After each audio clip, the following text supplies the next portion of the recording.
the startups as founders, as you said, are very different. Some are rich, some are nomads, some are IT people, some are poets. Some founders are passionate and some other are consistent.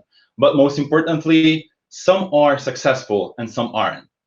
And today, with the combined knowledge and experience of the last 6 years of Ideamotive development of apps for startups, we present this very short workshop that hopefully will let you build your first or another successful app, or make you decide this is not a game for you. So let's get started. We're gonna be talking about unsuccessful founders, startup decalogue, right approach for building technology, case studies to look up to, and how to gather a tech team, and how to build technology in general. So let's start. And no jokes, some founders are as bizarre as this picture from South Park, where they decided to collect underpants in the first phase, expecting profit in the third phase, but before they figure what will happen in phase 2, they just focused on collecting underpants. And I promise you, it's not so funny after you hear hundreds of business ideas every year. But let's get back to actual real cases. Perfect formula, man.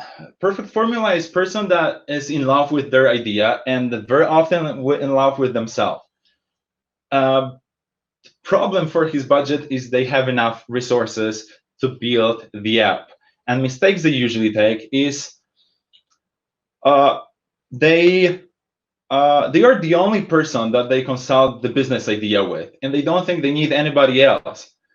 So whoever they plan everything, and sometimes even for 5 years ahead. And how you can plan 5 years ahead, and how you can predict your user behaviors in 5 years if you have no users whatsoever. So unfortunately, they very often end up with some beautiful, expensive apps that nobody will ever use.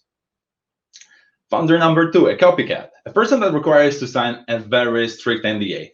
After we do it, I get a call, and she says, all right, I need Amazon, but for beauty products for bulldogs. And don't get me wrong, it's a good idea to look up to ideas that work and look up for your niches. But instead of copying big platforms that will cost you hundreds of millions of dollars, it is so much better to focus on specific features, mechanism, and try to do it the simplest and the cheapest way to achieve your business goals.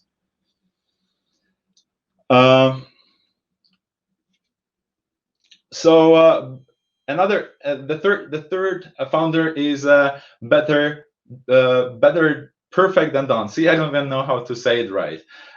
Some teams spend months on getting the perfect product, but how do they even know they're making progress? They're making it better if the end users aren't involved in the process. Then Google or Facebook releases something similar, and they have to give up on the product after working 5 years on it, because their fan base consists of their family only.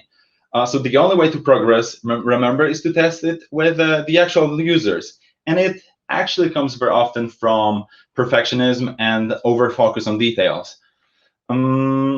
And so another real story, a girl calls me, and in the third sentence, to explain what her business is all about, she says, and I need a big green button here, you know? And how do you even know that a big green button is any better than a small red button if you didn't test it before on at least 100 people?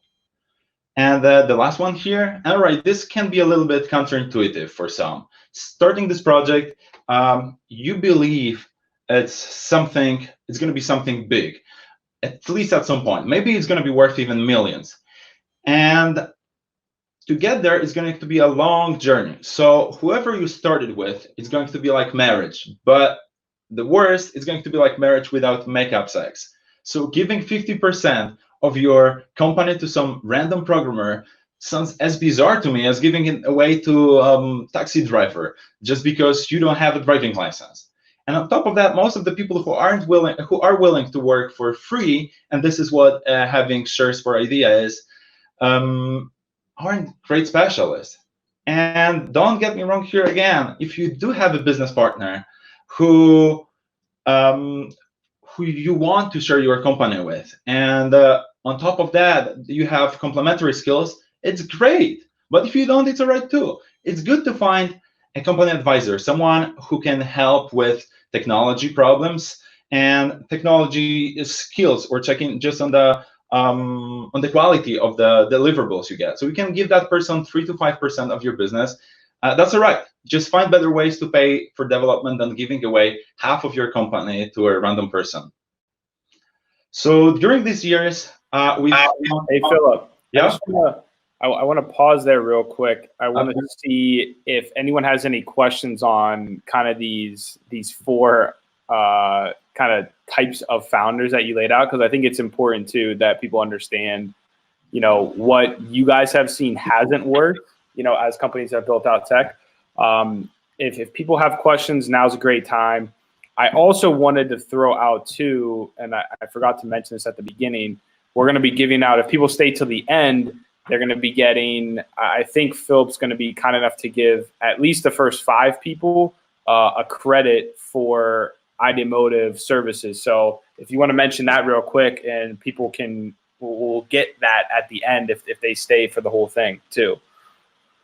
Yeah, that's true. That's right. So I'm super happy to answer all of the questions even now.